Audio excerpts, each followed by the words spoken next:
श्रीमान् वेङ्कटनाथार्य कविताकिकशयरी वेदान्ताचार्यवर्यो मे दत्तां सदा हृदि अस्मद्गुरुपरम्परायै नमः. இதுவரைக்கும் அனுமானத்தினால சாதிக்க முடியாது, பிரத்யக்ஷத்தினால சாதிக்க முடியாதுன்னு ஒரு ஸ்லோகத்தினால சாதிச்சார். அதன் பிறகு ரெண்டு விதமான அனுமானம். ஒன்னும் பத்மபாதாச்சாரியர் எழுதின பஞ்சபாதிகா, அதுக்கு விவரணம்னு ஒரு வியாக்கியானம் பிரகாஷாத்மயத்தின்றவர் பண்ணினார். அவர் சொன்ன ஒரு அனுமானத்தை சொல்லி அந்த அனுமானம் சரியல்ல அப்படின்னுட்டு ஒரு ஸ்லோகத்தினால கண்டிச்சார். அதன் பிறகு சித்சுகாச்சாரியர்னு ஒருத்தர், அவர் ஒரு அனுமானம் சொன்னார். அந்த அனுமானமும் சரியில்லை. ஏன்னாக்கா நீ யஜ்ஞத்தினுடைய ஞானத்தை மாதிரி தேவதத்தினுடைய ஞானமும் அஜ்ஞான நிவர்த்தகம் அப்படின்னு அவர் போட்டார். உன் சித்தாந்தத்துல யஜ்ஞதத்தன் வேற தேவதத்தன் வேறன்றதே கிடையாதே, எல்லாமே பிரம்மன் தானே. அப்படி நிச்சு இவா வேற அவா வேறன்னு எப்படி கணக்கு சொல்லுவேன்? அதெல்லாம் வராதுன்னு சொல்லி நிறைய சாதிச்சுட்டார்.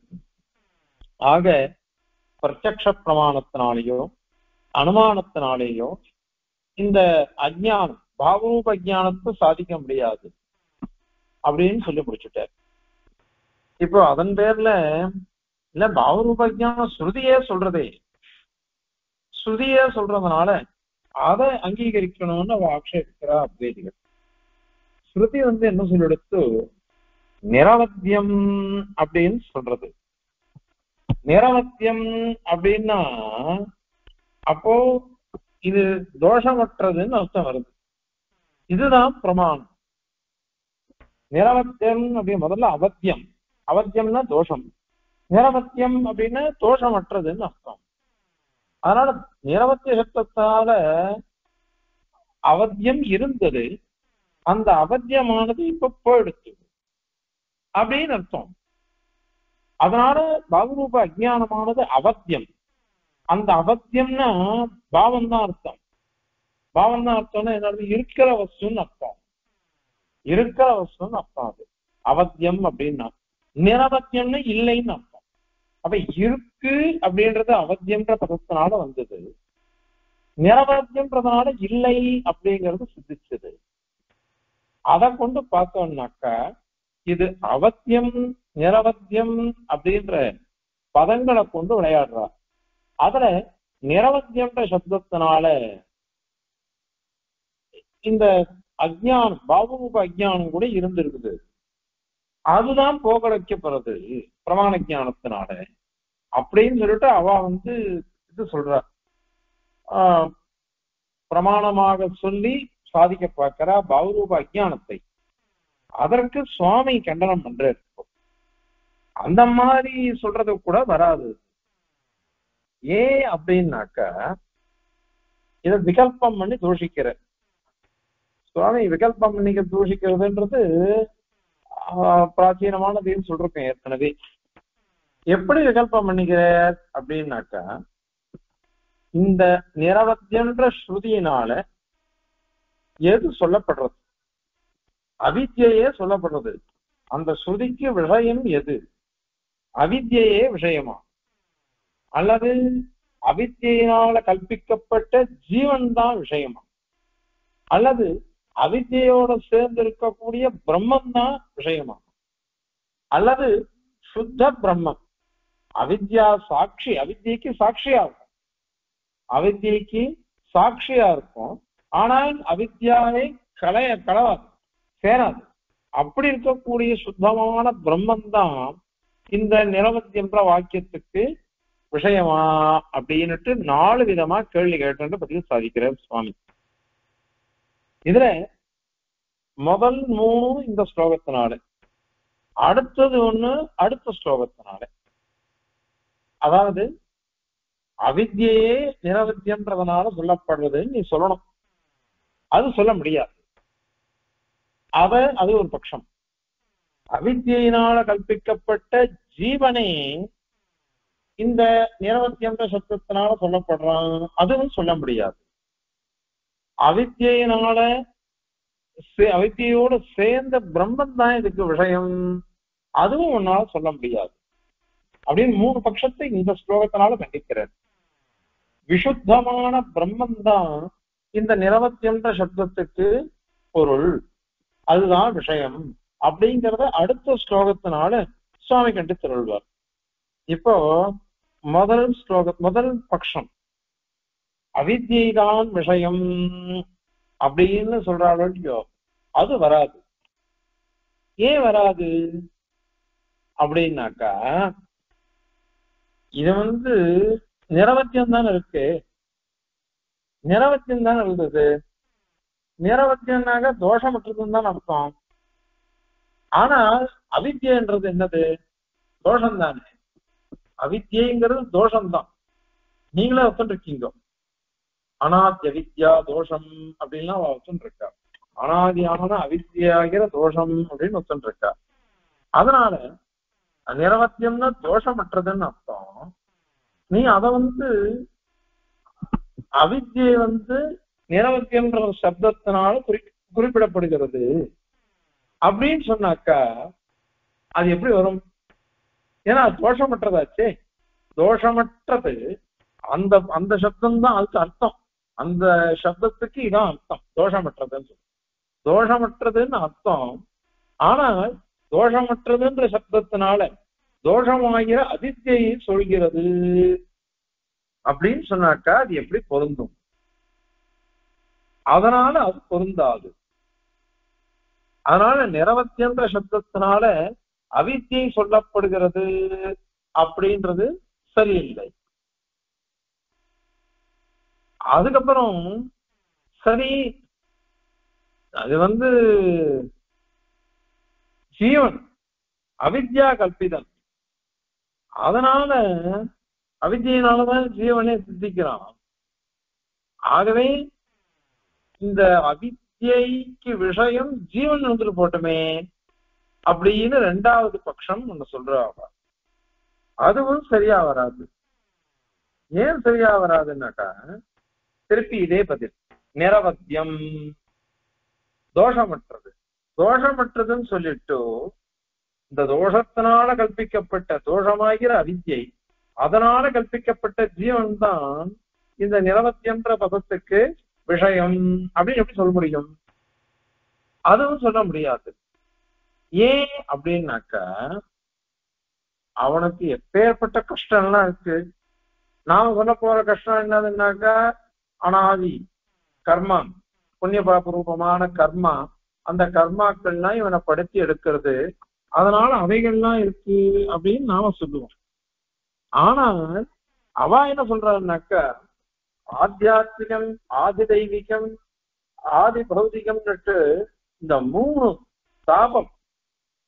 தாபங்கள் அவனை அப்படியே கொளுத்துறது, உருக்கி எடுக்கிறது. அவனை அவ்வளவு கஷ்டப்பட்டு இருக்கான். கஷ்டப்பட்டு இருக்கவன் போய் நிரவத்தியம் அப்படின்னு சொல்ல முடியுமா? நிரவத்தியம் அவனை சொல்லவே முடியாது. ஏன்னா தோஷமற்றதுன்னு சொல்லணும். தோஷத்தினால கல்பிக்கப்பட்ட ஜீவன் அதுவே முதல்ல அடிக்கிறது.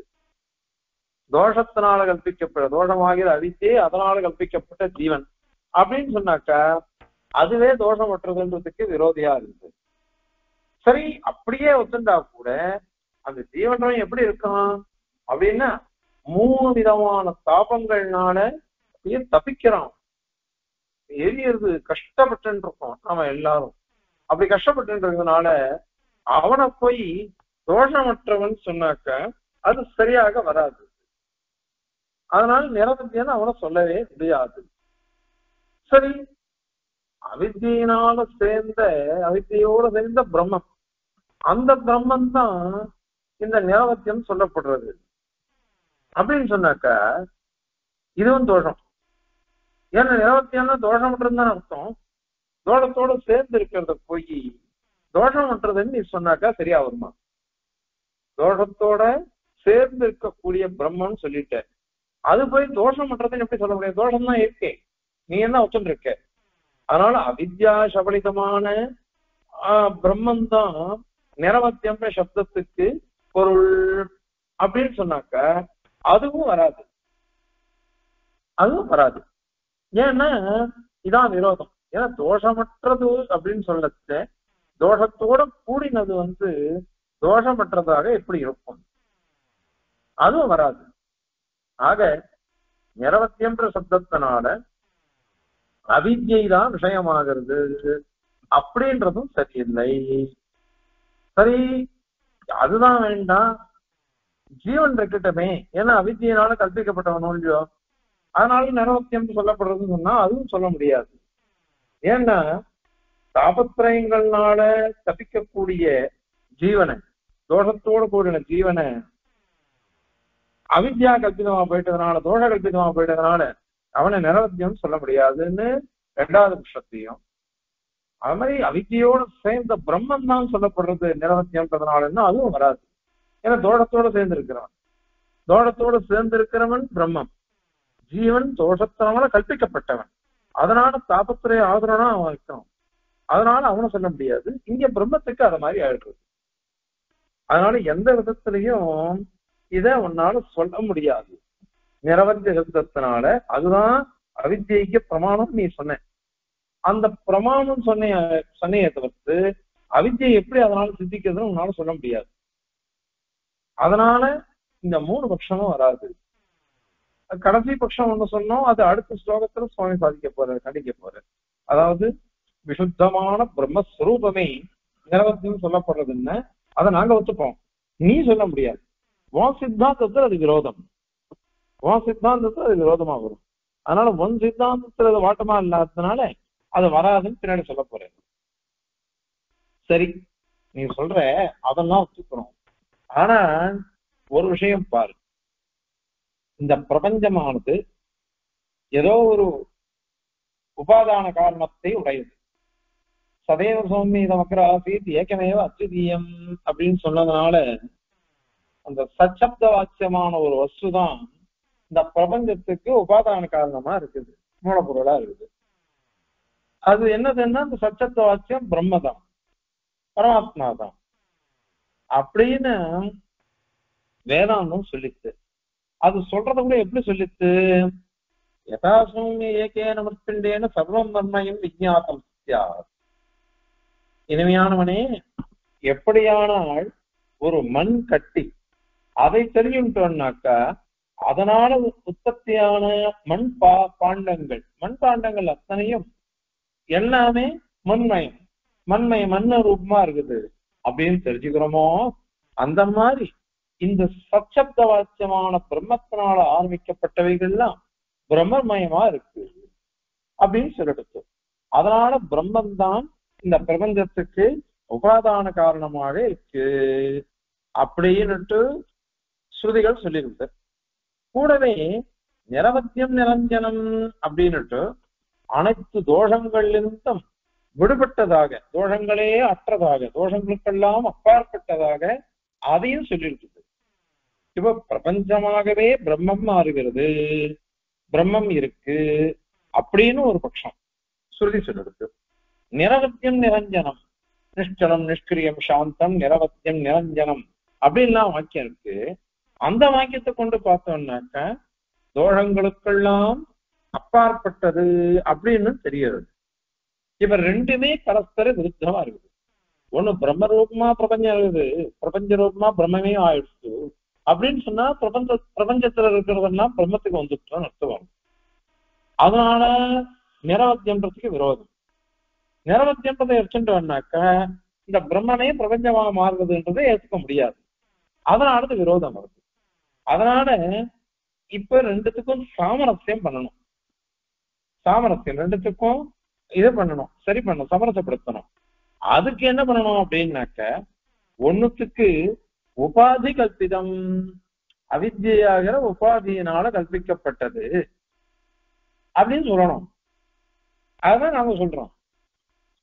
அதே அந்த ஏன் ஆனா அது பிரம்மாண்டது எப்படி வித்யாமயமா இருக்கு, ஞானமயமா இருக்கு. ஞானமயமான பிரம்மத்துக்கு அவித்யா சம்பந்தம்னு ஒரு தோஷம் வருது, தோஷம் வருது. ஆனால் அசங்கோஷயம்னு ஒரு ஸ்ருதி இருக்கு, அவனுக்கு சங்கமே இல்லை, எதனுடைய சேர்க்கையும் இல்லை அப்படின்னு சொல்றது ஸ்ருதி.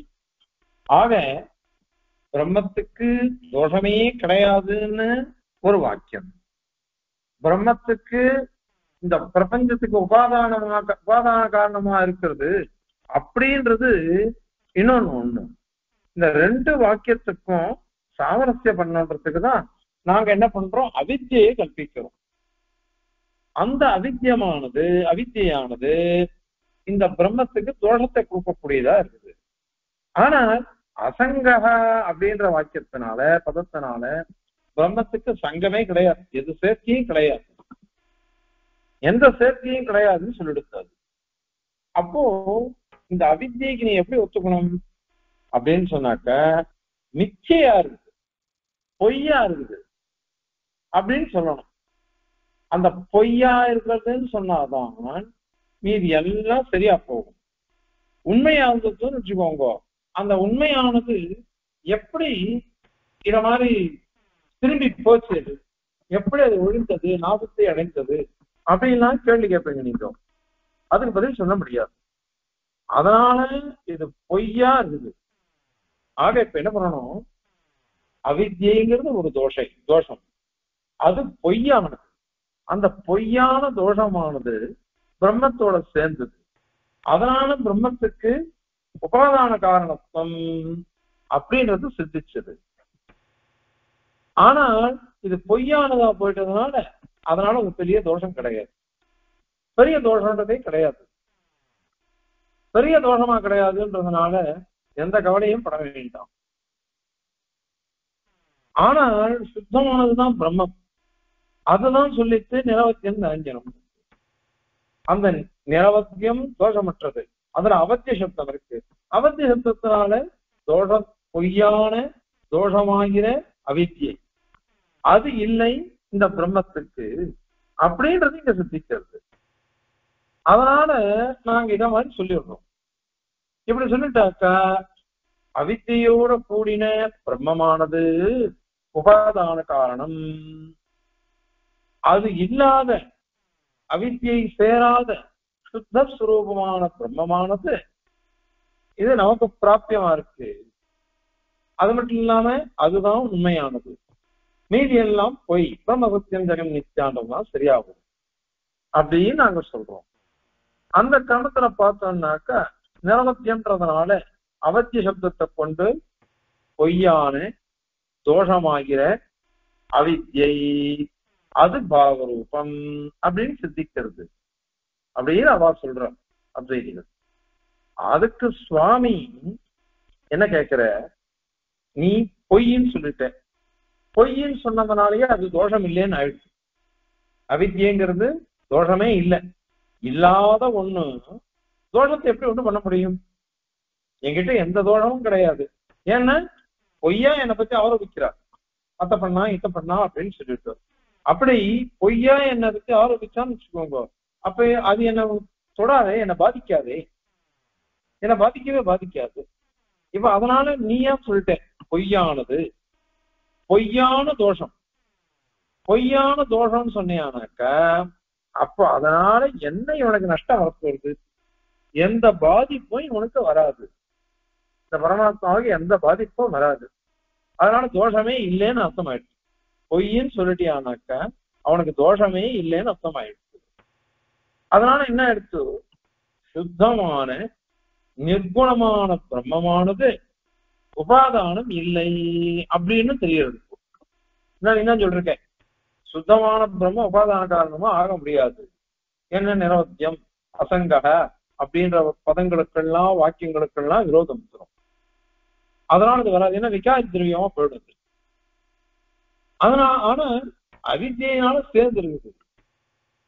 அதனால அவித்யைக்கு சாட்சியா இருக்கக்கூடிய உபாதானம் பிரம்மமானது உபாதானம் இல்ல, அவித்யோட சேர்ந்ததுதான் உபாதானம். ஆனால் அந்த அவித்யை கூட பொய்யானதுதான். பொய்யானதுன்றதுனால தோஷமே இல்லை, தோஷமே இல்லை. அவ்வளவுதானே நீ சொல்றக்க. இப்போ சரி, பொய்யான ஒரு விஷயம் நம்மளை பத்தி யார் என்ன சொன்னாலும் அதனால நமக்கு எந்த ஒரு தோஷமும் வராதுன்னு நீ சொல்றதுன்னு தெரியுது. அப்படி தெரிஞ்செடுத்தோம்னாக்க இந்த சாஸ்திரம் எதுக்கு வந்தது?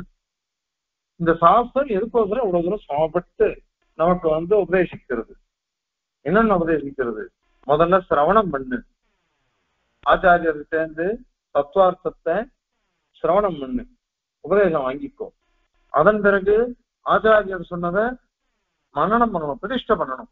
எங்க ஆச்சாரியர் சொன்னது இப்படி இருக்குது, இது சரியானது அப்படின்னு தானே சிந்தனை பண்ணி அதை பண்ணணும். அதன் பிறகு நிதித்தியாசனம், தியானம் பண்ணு. இப்படி பண்ணிட்டு திரஷ்டவியா அமணியார் சுவாமி எழுதுவார், நாவல்பாக்கம் அமணியார் சுவாமி. முதல்ல என்ன பண்ணிட்டு ஸ்ருதி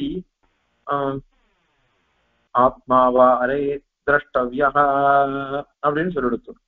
இந்த ஆத்மாவானவன் சாட்சாத்கரிக்கப்பட வேண்டியவன் அப்படின்னு சொல்லிட்டு, அதுக்கு உபாயம் என்ன தெரியுமா? முதல்ல ஸ்ரோதவியான் சிரவணத்தை சொல்லிட்டு உபதேசம் வாங்கிக்கணும். அதுக்கப்புறம் மந்தவியா, அப்புறம் நிதித்தியாசிதவியா அப்படின்னு இருக்கு. அதுக்கு சுவாமி அமணியார் சுவாமி அர்த்தம் சாதித்தார். திருக்குறள்ல வரும், செல்வத்துள் செல்வம் செல்வம் அச்செல்வம் செல்வத்துள் எல்லாம் தலை அப்படின்னு. காதால கேட்கிறவே அந்த ஞானத்துக்கு சமம் எதுவுமே கிடையாது. அதுதான் ஐஸ்வர்யம், திருச்செல்வம் தான் ஐஸ்வர்யம். அதனால ஸ்ருதி சப்பது அப்படின்னு சொன்னது. காதால கேட்கறது வேதம், அந்த வேத சம்பந்தமான சாஸ்திரங்கள்லாம். இதெல்லாம் எப்படி நமக்கு உபதேசம் பண்றது அப்படின்னா, காதால கேட்டு மனசால நிலைப்படுத்தி அதை பிரதிஷ்டை பண்ணி அதன் பிறகு நிதித்தியாசிதவியாக, யாத்தவியான்னு சொல்லிட்டு போலாம், ஏயான்னு சொல்லலாம், நிதித்தியாசிதவியான்னு சொல்லிட்டு போயிடுச்சு. அங்க சுதப்பிரகாசியாச்சாரும் சுவாமி தேசிகனும் அது ஒண்ணும் இல்ல, தியானம் பண்றத ஆசைப்பட்டு பண்ணணும், ஆசைப்பட்டு பண்ணணும். எப்ப பாரு என் பொண்ணு, என் பொண்டாட்டி, என் குழந்தை, என் பேத்தி, என் பேரன் நம்ம ஆசைப்படுறோம். அதுல ஆசைப்பட்டுதான் அதை நினைக்கிறோம். ஸ்ரீஜெயந்தி பக்ஷணம் பண்ணினா அதெல்லாம் பேரன் பேச்சுலாம் சாப்பிடறதுக்கு இல்லையே, பொங்கல் சாப்பிடறதுக்கு இல்லையே, கஷ்டம் வருதா இல்லையா நமக்கு? அந்த மாதிரி எவனா ஆசையினாலும் நம்ம அதெல்லாம் நினைக்கிறோம். அந்த மாதிரி ஆசையா தியானம் பண்ணணும்னு சொல்லிட்டு, இப்போ சிரவண மனன நிதித்தியாசனங்களை இந்த சாஸ்திரமானது விதிக்கிறது. எதுக்கு விதிச்சது? இந்த மாதிரி அவித்ய ஒழிக்கணும், தோஷமா இருக்கக்கூடிய அவித்யை ஒழிக்கணும் அப்படின்றதுதான உபதேசிச்சு. நீ இப்போ உன் பட்ச பிரகாரம் பார்த்தோம்னாக்கா என்ன ஆச்சு? இந்த அவித்யங்கிறதே தோஷமே கிடையாதுன்னு ஆயிடுச்சு. பொய் தானே, பொய்யானதா போயிட்டதுனால அது தோஷமே இல்லை. தோஷமே இல்லாததுனால அதுக்கு இந்த மாதிரி கஷ்டப்பட்டு சிரவண மன நிதித்தியாசனங்களை எதுக்கு உபதேசிச்சது சாஸ்திரம்? இந்த சாஸ்திரமே என்னத்துக்கு? சாஸ்திரமே வேண்டாமே. எதுவுமே பொய்யான சாஸ்திரம், பொய்யான சிரவண மன நிதித்தியாசனம், பொய்யான அவித்யா அப்படிங்கிற ஒரு தோஷம், எல்லாமே பொய், எல்லாமே பொய். இந்த சமயத்துல எதுக்கு இவ்வளவு பிரயாசம்? இதனால என்ன நம்ம இது பண்ணணும் சொல்லு? ஏன்னா அவளே இன்னொன்னு சொல்றா, சாதன சதுஷ்டயம் அப்படின்னு ஒண்ணு சொல்லியிருக்கா அவ. அந்த சாதன சதுஷ்டயம் எதுக்கு அவ சொல்ற? இஹாமுத்திர பலபோக விராக, முமுக்ஷுத்வம், நித்யாநித்திய வஸ்து விவேகம், அப்புறம் சமதமாதி சாதன சம்பது, இஹாமுத்திர பலபோக விராக, முமுக்ஷுத்வம் அப்படின்னு 4 சாதன சதுஷ்டயம்ன்ற. அதாவது இது நித்தியம், இது அனித்தியம் அப்படின்னு தெரிஞ்சுக்கணும் லோகத்துல. அதனால அந்த விவேகம் வந்ததுன்னாக்க நம்ம லோகத்துல பாக்குறது எல்லாமே பொய், அனித்தியம். அதனால அவைகளை தள்ளிடணும். நித்தியமா இருக்கக்கூடியதுன்றது பிரம்ம மாத்திரம்தான். அதை தெரிஞ்சுட்டா போரும், அதை அடைந்தால் போரும் அப்படின்னு வர்றது நித்தியானித்திய வஸ்து விவேகம். அதன் பிறகு ஈக அமுத்திர பலபோக விராக, ஈக ஐகிகமோ அந்த மாதிரி ஆமஸ்பிகம் சொர்க்கம் முதலானவைகள்ல அந்த பணத்திலேயோ அதனுடைய போகத்திலேயோ வைராக்கியம் வந்துடணும். அதன் பிறகு சமதமாதி சாதன சம்பத்து, சாந்தோ தாந்த திதிக்ஷு உபரதோ பூத்வா ஆத்மன்யவ ஆத்மானம் பஷ்யேத் அப்படின்னு சொல்றது. அந்தரிந்திரியம் மனசு, பகிர் இந்திரியம், மீதி இந்திரியங்கள் இதெல்லாம் அடக்கி சமதமம், அதுக்கப்புறம் திதிக்ஷான்னா இது பொறுமை, இதெல்லாம் இருந்ததுன்னாக்கா உபரதி இந்திரிய வியாபாரத்திலிருந்து இவன் விலகிடுவான். இத மாதிரி பண்ணி அவன் என்ன பண்ணணும்னாக்கா மோட்சத்துவத்தை கொண்டு வந்து முடிக்கும். மோட்சத்துவம், மோட்சம் அடையணும்னு ஆசை. இது நாடுதான் சாதன நிஷ்டயம் அப்படிங்கிறாவ. இந்த சாதன நிஷ்டயம் தான் வேதாந்தத்துக்கே முன்னாடி இருந்து பூர்வ விருத்தம். நாம கர்மகாண்டம்னு சொன்னோம், அவ அது சொல்லல. பூர்வ விருத்தம் இந்த நாடுதான் அப்படின்னு அவ சொல்ற. லகு பூர்வபக்ஷத்துல ஸ்ரீபாஷ்யத்துல எம்பெருமானார் சாதிச்சிருக்கார். அதனால அது கொண்டு பார்க்கணும் அப்படின்னு சாதிச்சிருக்காரு. இப்படி சாதனை எதிர்த்தங்களை சொல்லி அதன் பிறகு அதுக்கு அது என்ன பண்ணணும், அதுக்குன்னாக்கா சிரவணம் பண்ணு, மரணம் பண்ணு, அதன் பிறகு நிதித்தியாசனம் பண்ணு, அந்த மாதிரிலாம் சொல்லிருக்காரு. இந்த மாதிரி பிரயாசங்களை எதுக்கு அதெல்லாம் சொல்லணும்? அதெல்லாம் வேண்டியதே இல்லையே, எதுவுமே வேண்டாம். இதெல்லாம் இருந்தாதான் நமக்கு பத்துருவோம். ஏன்னா எல்லாம் தான் அவித்யங்கிறதே பொய்ன்னு நீ சொல்லிட்ட. அவித்யங்கிறது பொய், பொய்யா போயிடுவே, அந்த தோஷம் கூட அது கிடையாது அப்படின்னு தான் நீ சொல்றதுன்னு தெரியுது. அதனால தோஷத்தோட கூடின இந்த அவித்தைய போக்கடிக்கிறதுக்கு அது பொய்யானது. பொய்யான அந்த இதை இது பண்றதுக்கு எதுக்கு இவ்வளவு கஷ்டப்படணும்? இவ்வளவு கஷ்டப்படவே வேண்டாமே. ஏன்னா பொய் தானே, தானே போயிடுறது, இவ்வளவு பிரயாசம் வேண்டாமே. ஆகையினால நீ சொல்ற பிரகாரம் பார்த்தோம்னாக்க இந்த நிரவத்தியன்ற சப்தத்தினால அஜ்ஞானம் சொல்லப்படலைன்னு ஆயிடுறது. அப்படி நாங்க சொல்லல, இது பொய் தான், அதுல சந்தேகமே இல்லை. ஆனா வேற ஒரு கஷ்டம் இருக்கு. இது பொய்யா இருந்தா கூட இது அஜ்ஞானம் தானே. அதுக்கு விரோதியா இருக்கக்கூடிய ஞானம் வேணும், ஞானம் வேணும். ஏன்னா அஜ்ஞானம் தான் இது. அஜ்ஞானம் பொய் தான். பொய்யா இருந்தா கூட அஜ்ஞான ரூபமா இருக்குது. அதுக்கு அதை போக்கடிக்கிறதுக்கு ஒரு நல்ல ஞானம் வேணும். அந்த பிரமாண ஞானம் வேணும்ன்றதுக்கோசரம் தான் இந்த மாதிரி பிரயாசங்கள், சாதன நிஷ்டயம், அத மாதிரி சிரவணம், மனனம், நிதித்தியாசனம், இவைகள்லாம் தேவை. அதுக்கோசரம் நாங்க கேட்கிறோம்.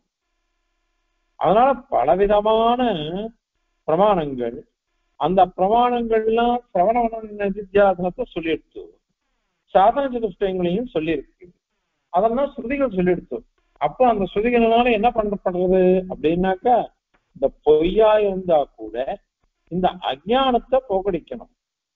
அதுக்கோசரம் இந்த பிரயாசங்கள்லாம் தேவை அப்படின்னு நாங்க சொல்றோம். அப்படின்னா அதுவும் தவறு. பலவிதமான பிரயாசங்கள். இது நீ சொல்ற பிரகாரம் பார்த்தா எப்படி வரும்? நீயோ பொய்ன்னு சொல்லிட்ட. பொய்க்கு என்ன வேணும்னா தத்துவ ஞானம் வந்துட்டா போர்வே. இது பாம்புன்னு வந்தது, இது பாம்பல்ல அப்படின்னு சொல்லிட்டாக்கா எனக்கு தத்துவ ஞானம் வந்துருச்சு. தத்துவ ஞானம் வந்ததுல நான் என்ன பண்ணுவேன்? உடனே நான் பயத்தை விட்டுருவேன். ஏன்னா பயம் போயிடும், அவ்வளவுதானே. அதனால அதுவே போருமே. ஆனா நீ என்ன சொல்றன்னா இது பொய் தான், அந்த பொய்யா இருந்தா கூட அதுக்கு தத்துவ ஞானம் வரணும், அதுக்கு இவ்வளவு பிரயாசம் வேணும்னு சொல்ற. நீ நானாவிதமான பிரயாசங்களால அது நிரசிக்கப்பட வேண்டும். அது எப்படிப்பட்டது? புருஷார்த்தம் இல்லை, அது புருஷார்த்தம் இல்லை. அந்த புருஷார்த்தம் அது அபுருஷார்த்தம் தான். அதுல சம்பந்தமே இல்லாத ஒரு தோஷம். என்ன தோஷம்? ஜெகன் மித்யா. ஜெகன் மித்யாத்து ஞானம் வரணும், அது வரல. முதல்ல இந்த பிரபஞ்சமானது பொய்யா இருக்கு அப்படின்னு எனக்கு தெரியல. முதல்ல பொய்யா இருக்குன்னு தெரியல, நான் அதுவே உண்மைன்னு நினைச்சுட்டு இருக்கேன். அந்த தோஷமானது இப்ப முதல்ல எனக்கு பொய்ன்னு தெரியலையே. இனி பிறகு நம்ம பார்த்துட்டு இருக்கிறதெல்லாம் எல்லாமே உண்மையா நினைச்சுட்டு இருக்கோம். இந்த உடம்புதான் நமக்கு பிரதானம் அப்படின்னு நாம நினைச்சுட்டு இருக்கோம். அது அதனால இது தேவைதான் நீ சொன்னேனாக்கா அதுக்கு சுவாமி அதை கேட்கிற. இது கொஞ்சம் கூட பொருந்தலையே. இவ்வளவு பிரயாசப்பட்டு அந்த தோஷத்தை நீ எங்க தெரியுமா கல்பிச்சே? பரமாத்மா கிட்ட கல்பிச்சுட்ட. பரமாத்மா எப்படிப்பட்டவன்? அவனுக்கு ஒரு தோஷமும் கிடையாது, ஒரு தோஷமும் கிடையாது. ஒரு தோஷமும் அற்றவன் பரமாத்மா. அந்த பரபிரம்மத்துக்கிட்ட போய் இந்த தோஷத்தை போய் நீ கல்பிக்கிற. அதனால இந்த பிரயாசத்தினால நிரசிக்கப்பட வேண்டியது உண்மையா பொய்யா? அதாவது அல்லது ஏதாவது ஒரு அபுருஷார்த்த சம்பந்தமா?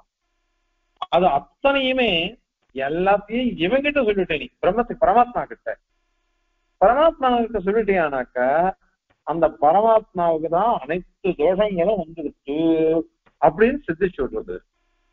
அனைத்து தோஷங்களும் பரமாத்மா கிட்ட வந்துடுச்சுன்னு சித்திச்சு விடுதுனாக்க அப்போ நிரவத்தியம் நிரஞ்சனம் அப்படின்லாம் ஸ்ருதி இருக்குதே, அதை எப்படி நீ காப்பாத்துவ? அந்த ஸ்ருதிகளை எப்படி காப்பாத்துவ? வேற வழி இல்லை.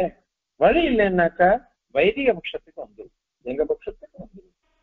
எங்க பட்சத்துல எல்லாமே தோஷமற்றது.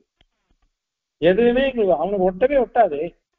அவனுடைய சுபாவ விசேஷத்தினால அவனுக்கு எதுவுமே வராது தோஷம் அப்படின்னு தானே நாங்க சொல்றோம். அதனால இது வரவே வராது. ஆகவே இந்த மாதிரி கஷ்டப்பட்டு நீ கல்பிச்சு கடைசியில அபுருஷார்த்தன்றது யாருக்கு வந்ததுனாக்கா பிரம்மத்துக்கு வந்ததுன்னு நீ முடிச்சுட்டேன். இப்படி சொன்னேனாக்கா சரியா வருமா? அதனால அது தோஷமானது அப்படின்னு சாதிச்சார்.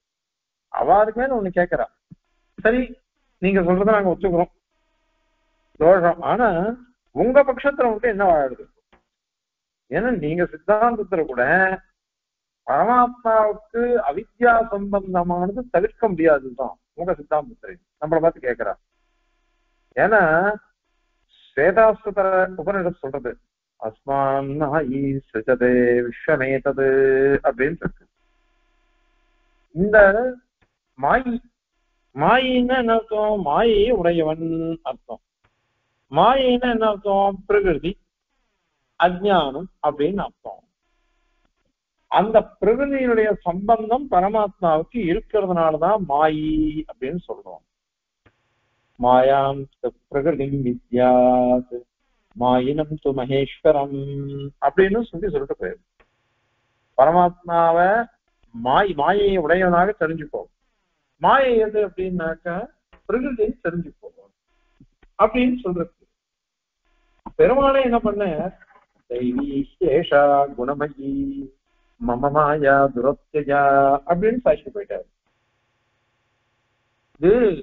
இந்த இது இருக்குது 3 குணத்தோட கூடினது. அது என்னுடைய மாயைன்னு சொல்ற.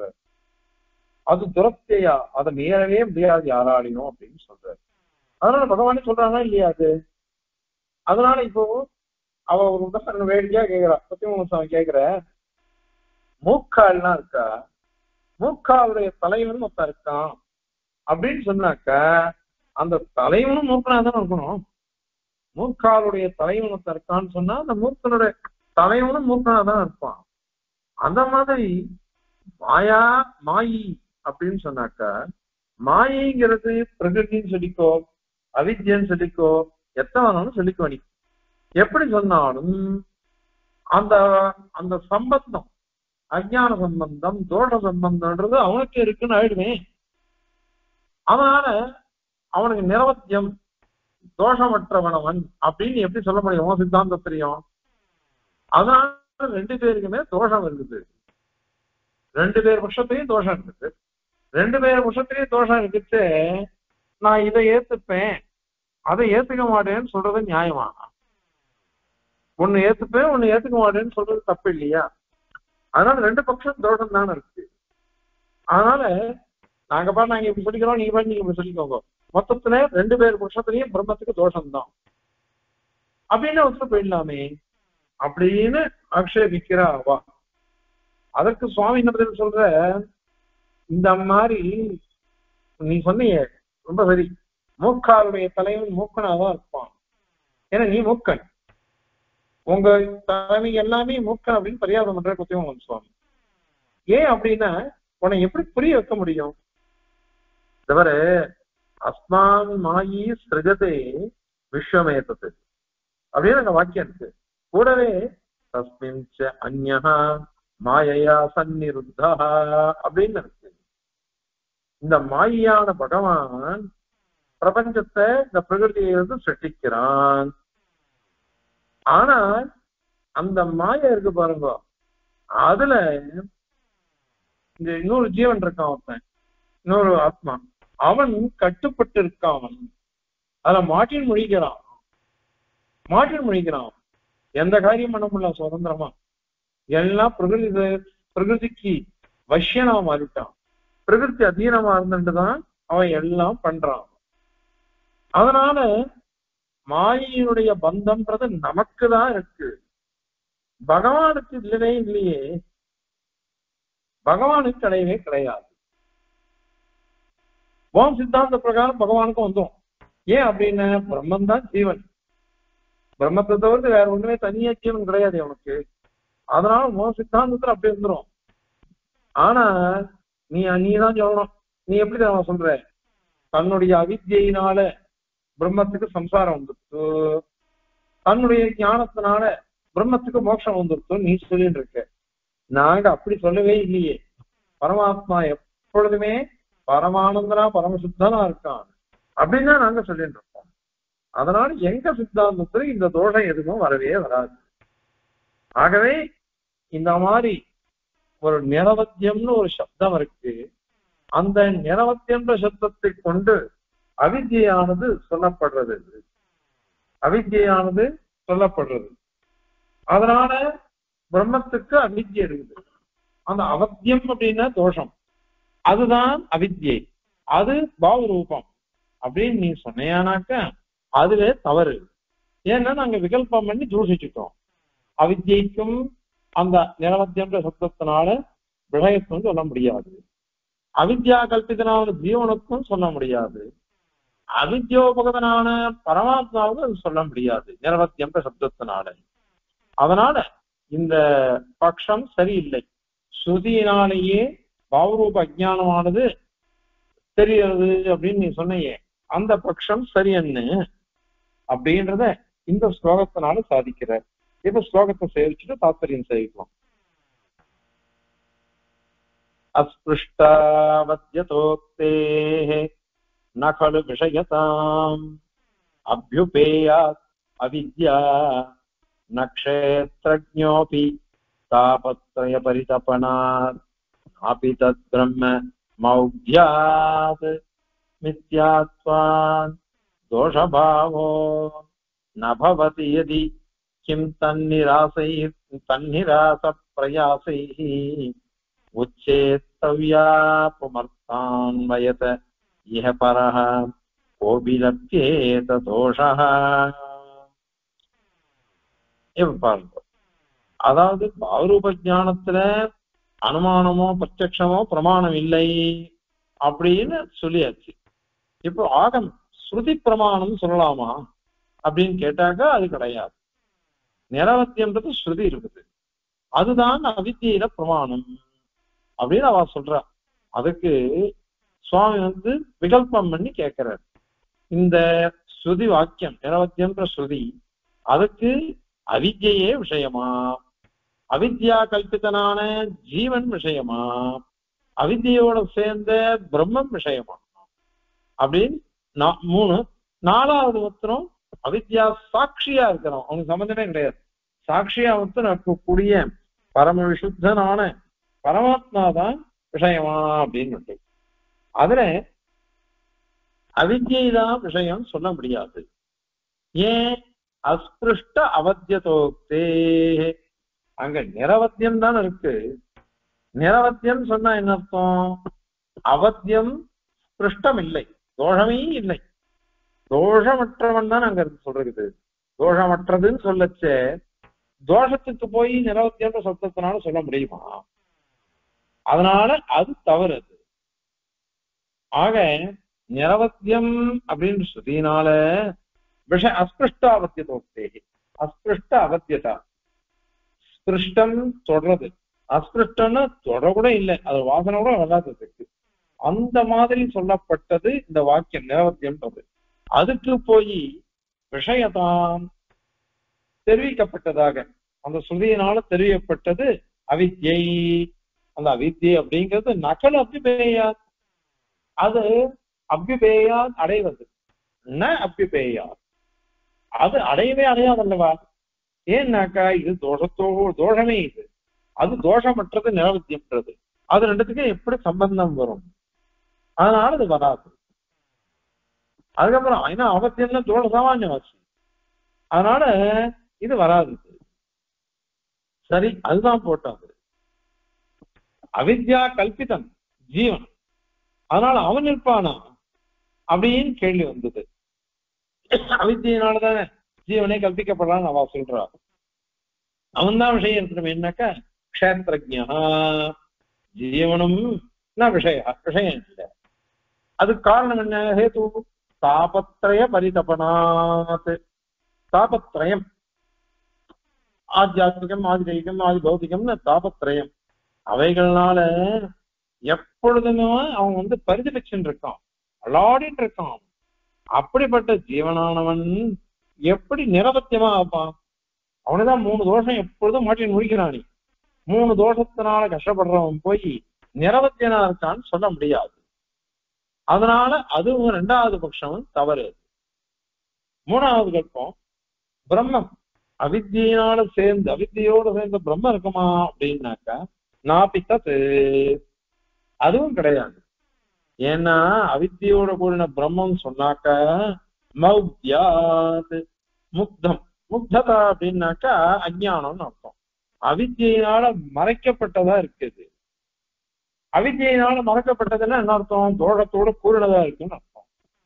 தோஷத்தோட பூரணதுன்னு சொன்னதுனால அது நிரவத்தியம் கிடையாது. தோஷமற்றதுன்றது வரவே வராது. தோஷமற்றதுன்றது வரவே வராததுனால இந்த 3 பட்சங்களும் சரியான இல்ல. இது உண்மையிலேயே தோஷம்னு நாங்க சொல்றமே தவிர்த்து அந்த அவித்தியை கூட பொய் தான், பொய்யான இது. அது பொய்யான இருக்கிறதுனால இது தோஷபாவம்ன்றது கூட ஒரு பொய் தான். பொய்யா இருக்கிறதுனால அவனுக்கு தோஷமே இல்லைன்னு தான் அர்த்தம். அதனால பிரம்மத்தையும் சொல்லட்டுமே, அவித்தியங்கிறது ஒண்ணு இருக்குது, அது தோஷம்னு சொல்றமே தவிர்த்து அது பொய் தான் அது அப்படின்னு நாங்க சொல்றோம். அதனால இது தோஷமா இருந்தா கூட அநாயகமா அது போயிடும், இதெல்லாம் கஷ்டப்பட வேண்டாம். ஆனால் நிரவத்திய சப்தத்தினால அவித்திய சொல்லப்பட்டதுன்னு வச்சுக்கலாமே அப்படின்னா அதுக்கு சமாதானம். மித்யாத்வா, அவித்தியங்கிறது பொய்யானது, அதனால தோஷபாவா நாஸ்தி, தோஷத்துவம் அப்படின்றது அதுக்கு கிடையாது. பிரம்மத்துக்கு தோஷம் இல்லை, அதாவது அவித்தியன்றது தோஷம் இல்லை அப்படின்னு சொல்றோம். அதனால பிரம்மத்துக்கு சம்பந்தப்பட்டா கூட அது ஒண்ணும் படுத்தாது அப்படின்னு சொல்றோம். அதனால நிர்குணமான பிரம்மமானது ஜெகதபாதானம் இல்லை. ஏன்னா விசாரிச்சு வந்துடும், விசாரம்லாம் வந்துடும். அதனால அவித்தியோட கூடின பிரம்மன் தான் ஜெகதபாதானம். அதனாலதான் விவர்த்த பிரம்மமானது ஜெகதபாதானமா இருக்குன்னு முன்னாடியே சொல்லியிருக்கோம். ஒரு 10 ஸ்லோகம் 8 ஸ்லோகம் முன்னாடி வந்திருக்கிறது. அதனால அது மாதிரி நாங்க சொல்றோம், அப்படி சொல்லிடுறோம். அதனால உபாதானமா இருக்கிறது அவித்தியாவோட சேர்ந்தது. சுத்தமான நிர்குணமான பிரம்மம் உபாதானம் இல்லை. அதனால இந்த தோஷம் அது கிடையவே கிடையாது. ஏன்னா பொய்யானது தானே, பொய்யான தோஷம். அதனால இதுவே இல்லை, எந்த ஒரு பாதமும் இல்லை எங்க பட்சத்துல அப்படின்னு சொன்னா அதுக்கு கேட்கிறாரு சுவாமி, தண்ணீராச பிரயாசை கிம், எதுக்கு அந்த நீ தான் சொல்லிட்ட தோஷம்னு ஒண்ணு இருக்கு, அது பொய்யானது. அதனால அது பொய்யானதா போயிட்டதுனால அவித்யைங்கிறது தோஷமானா கூட தோஷமே இல்லைதான் அப்படின்னு சொல்லிட்டாக்கா, இது பொய்யா இருக்கிறதுனால இவ்வளவு கஷ்டப்பட்டு அதை போக்கடிக்கிறோமா? அதான் தானா போயிடுவேன். பொய்யெல்லாம் தானா போயிடுறது, ஒரு வார்த்தை சொன்னாலே போயிடுறது. தத்துவஞானம் தானா போயிடும். அதுக்கு போய் சிரவணம் என்ன, மனனம் என்ன, நிதித்தியாசனம் என்ன, அத மாதிரி சாதன சதுஷ்டயங்கள் அதெல்லாம் எதுக்கு? நித்தியானித்திய வஸ்து விவேகம் அதெல்லாம் எதுக்கு? பிரயாசா பிரயாசம்னாக்கா சாதன நிச்சயம் அதை அடையணும். அதுக்கப்புறம் சிரவணமான நிதித்தியாசனங்கள் அவைகள் வேணும். இதெல்லாம் எதுக்கு? ஒண்ணுமே சொல்ல வேண்டாமே, எதுவும் சொல்ல வேண்டாம். அதனால எல்லாமே உங்களுக்கு விரோதம் தான் வரும். அதனால என்னத்துக்கு இவ்வளவு கஷ்டப்பட்டு நீங்க சொல்லணும்? அது வேண்டியது இல்லை. அப்படி இல்ல, இது உண்மையா பொய் தான். ஆனாலும் கூட அந்த மாதிரி ஞானம் இல்லையே, அந்த மாதிரி ஞானம் நமக்கு வரமாட்டேன்றது. அதனால அந்த ஞானம் வரணும். இது பொய்யானது அப்படின்ற ஞானம் உண்டாகணுன்றதுக்கோசரம் எல்லா பிரயாசங்களும் தேவைதான் அப்படின்னு நாங்க சொல்றோம். அப்படின்னா அதுவும் தோஷம்தான். ஏன்னா உச்சேத்தவிய உச்சேத்தவியன்னாக்கா தள்ளப்பட வேண்டியது, நிரசிக்கப்பட வேண்டியது. அது எது? அபுமர்த்த. புமர்த்தம்னா புருஷார்த்தம். அபுமர்த்தனாக்க அபுருஷார்த்தம். அபுருஷார்த்தமானது ததன்மயத்தையா ததன்மயத்தக தது அன்மயத்தக அந்த அபுருஷார்த்த சம்பந்தம் இருக்கு பாருங்க, அதுல இருந்து அதிரிக்தக தோஷம். அதை காட்டில வேலை ஒண்ணு, அதுதான் பாவரூப அஜ்ஞானம் நாங்க சொல்றோம். அது என்னது? ஜெகன்மித்யாத்வ ஞான அபாவரூபோ தோஷ. ஜகத்து மித்தியா இருக்குது, பிரபஞ்சமே மித்தியா இருக்குது. மித்தியா இருக்குன்னு சொல்ற மாதிரி அந்த மித்தியா இருக்கிறதுனால அந்த ஞானம் அதனுடைய அபாவம் இருக்கு நமக்கு தோஷம். இந்த பிரபஞ்சமே நித்யா அப்படின்னு நமக்கு தெரியல, தெரியாததுனால அதுதான் அஜ்ஞானம் ஒரு தோஷம். அந்த தோஷத்தை போய் நீ என்ன பண்ண தெரியுமா? இப்போ ஈக ஈகன்னா பிரம்மத்துக்கிட்ட கக அபிலப்தியதை யாராவது சொல்லுவாளா?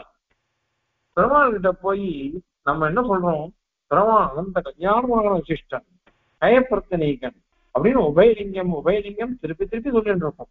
பாஷகார விஷயத்துக்கு எங்க சேவிச்சாலும் திருப்பி சுவாபாவிக்கான கல்யாண குணகனாக அப்படின்னு தான் சுவாமி கவனிப்பார் பெருமானார். ஏன் அப்படின்னாக்கா அந்த கல்யாண குணங்களை எத்தனை வாட்டி சொன்னாலும் மனசுல ஒரு ஆனந்தம் வருது. அதுக்கோசரம் அததான் திருப்பி நாம சொல்லிட்டு இருக்கோம். அப்படி இருக்குச்சு நீங்க என்ன பண்ணீங்க தெரியுமா? இத மாதிரி பரமாத்மா கிட்ட போய் இந்த தோஷத்தை சொல்றீங்களா நீங்க? இது அபுருஷார்த்த சம்பந்தம்ன்றது பொய்யாவா இருக்கட்டும், உண்மையாவா இருக்கட்டும். ஆனால் இந்த ஜெகத் பிரமம் பிரபஞ்சமானது பிரமமா தெரியறது பிராந்தியாக. அதுக்கு அதனாலதான் நமக்கு என்ன வந்தது? துக்க தரிசனம் வந்தது. துக்க தரிசனம் வந்தது அது அநியாயம் நீ சொல்ற நீ அப்படின்னாக்க பிரம்மத்துக்கு எப்பொழுதும் தோஷம் இருக்கு அப்படின்னு ஆயிடுறது. பிரம்மத்துக்கு எப்பொழுதும் தோஷம் இருக்குன்னு சொல்லிட்டானாக்க அப்ப நிரவத்தியத்துவம், நிரவத்தியம் நிரஞ்சனம்னா சொல்றதே, அந்த நிரவத்தியம் சொன்ன ஸ்ருதியானது எப்படி ஒரு நாள் காப்பாற்றப்பட்டது? அதாவது என்ன ஸ்ருதி அப்படியே விட்டுட்டீங்களோ? நிரவத்தியம் சொல்றத போய் நீங்க பிரம்மம் தோஷமற்றதுன்னு சொல்றத தோஷத்தோட கூடினது அப்படின்ற அளவுக்கு நீங்க வந்துட்டீங்களோ? அப்படி வந்துட்டாக்க எங்க போய் இத முடியும்? அதனால பாவூபஜானம் அப்படின்னுட்டு இல்லாத ஒண்ணுத்த சொல்றதுக்கு பிரத்யக்ஷமா சொல்லி பாத்தீங்க. அகம் மக்யா, அகம் முக்தா, அகம் மூர்க்கா அப்படின்லாம் சொல்லி பாத்தீங்க. அது வராதுன்னு சொன்னோம். அதுக்கப்புறம் சொப்ராகபாவை எதிரித்த இத மாதிரி அனுமானங்கள்லாம் சொல்லி பாத்தீங்களோ, அதுவும் தோஷம்னு சொல்லிட்டோம். இப்போ ஸ்ருதியே சொல்றது நிரவத்தியம்ன்றதுனாலன்னு சொல்லிட்டோ, அதுவும் வராதுன்னு இப்ப சொல்லிட்டோம். அதனால பாவரூப ஞானம்ன்றதே ஒண்ணு சித்திக்காத விஷயத்துக்கு இவ்வளவு பிரயாசப்பட வேண்டாம் அப்படிங்கிறத இந்த ஸ்லோகத்தினால சாதிச்சு முட்டுட்டார். இந்த ஸ்லோகத்தை செய்யலாம். அஸ்பிருஷ்டா மத்யதோக்தே நகலு விஷயதாம் அபியுபேயா அவித்யா நக்ஷேத்ரஜ்ஞோபி தாப த்ரய பரிதபனாத் நாபி தத் பிரம்ம மௌத்யாத் மித்யாத்வான் தோஷபாவோ நபவதி யதி கிம் தன்னிராசத் பிரயாசைஹ உச்சேத்தவ்யா புமர்த்தான்வயதः இஹ பரஹ ஓ அபிலப்யேத தோஷः.